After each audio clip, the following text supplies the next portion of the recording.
Hello student.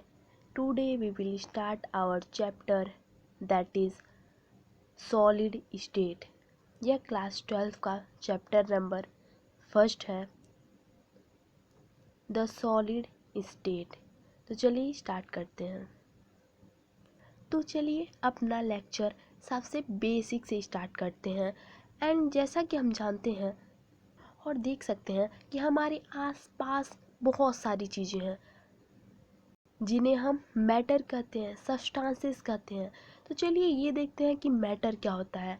तो ऐसी कोई भी चीज़ जो हमारे आसपास है या फिर हमारे आसपास नहीं भी है, कोई भी ऐसी चीज़ जिसके पास मास होता है और वह स्पेस ऑक्यूपाई करती है, वो मैटर कहलाती है। मीन्स कि कोई भी ऐसी चीज़ जिसके पास मास होता है।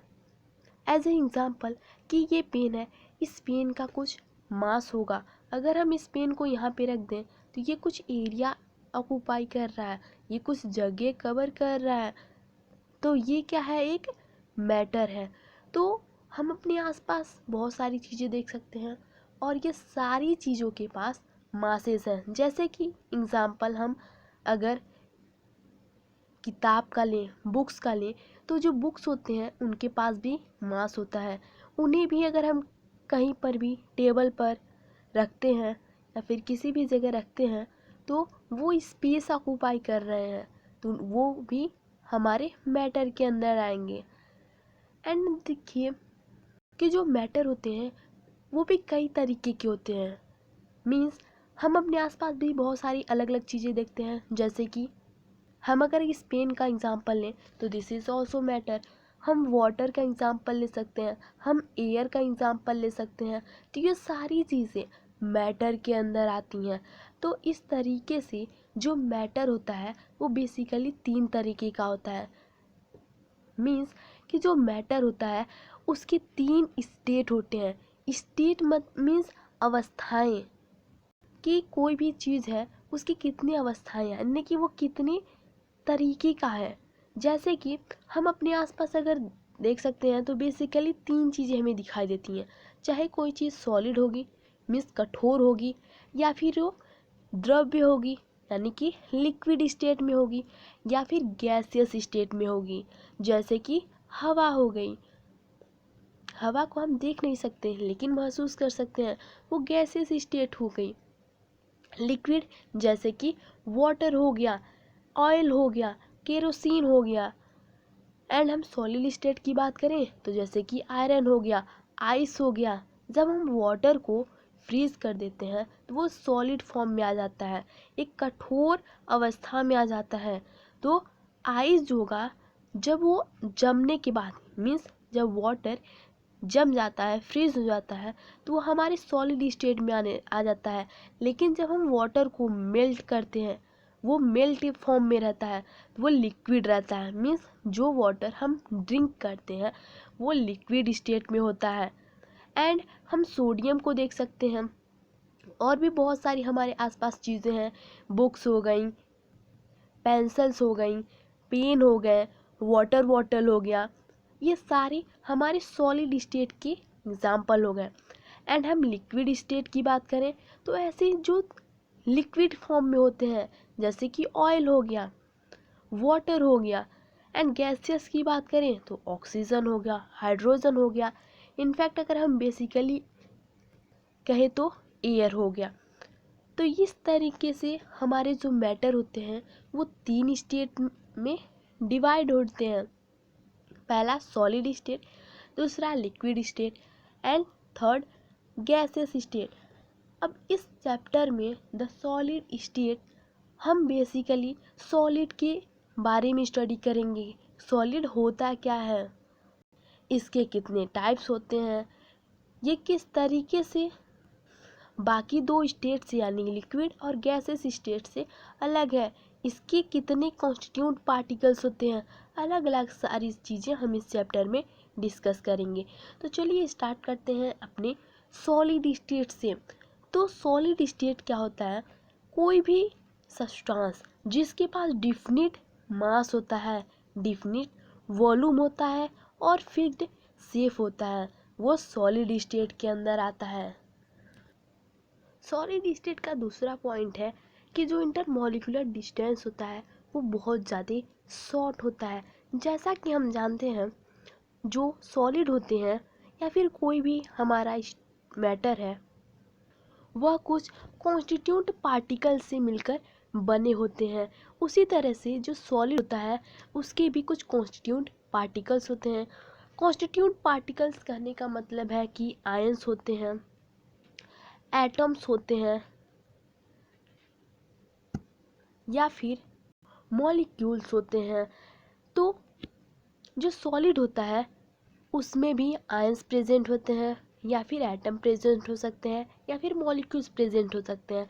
लेकिन उनके बीच का जो डिस्टेंस होता है, अगर हम सपोज करें कि ये हमारे आयंस हैं तो ये कुछ इस तरीके से सॉलिड में आयंस प्रेजेंट होते हैं या फिर मॉलिक्यूल्स कुछ इस तरीके से प्रेजेंट होते हैं। मीन्स कि ये बहुत पास पास होते हैं। इनके बीच में जो इनका इंटर मॉलिक्यूलर डिस्टेंस है, इंटर मॉलिक्यूलर डिस्टेंस मतलब ये जो मॉलिक्यूल्स हैं इनके बीच में बहुत ही कम डिस्टेंस होता है। ये कैरेक्टरिस्टिक्स होता है सॉलिड स्टेट का। दूसरी चीज़ कि इनके बीच में जो इंटरमॉलिक्यूलर फोर्सेस होता है वो बहुत ज़्यादा स्ट्रॉन्ग होता है। जैसा कि हम देख सकते हैं कि यहाँ पर ये जो मॉलिक्यूल्स हैं ये बहुत ही पास पास हैं। अब ये इतने पास है सो इनके बीच में जो इंटर मॉलिक्यूलर फोर्सेस है यानी कि एक दूसरे को अट्रैक्ट करने का जो फोर्स है वो भी बहुत ज़्यादा होगा। क्यों? क्योंकि ये बहुत ज़्यादा पास पास हैं।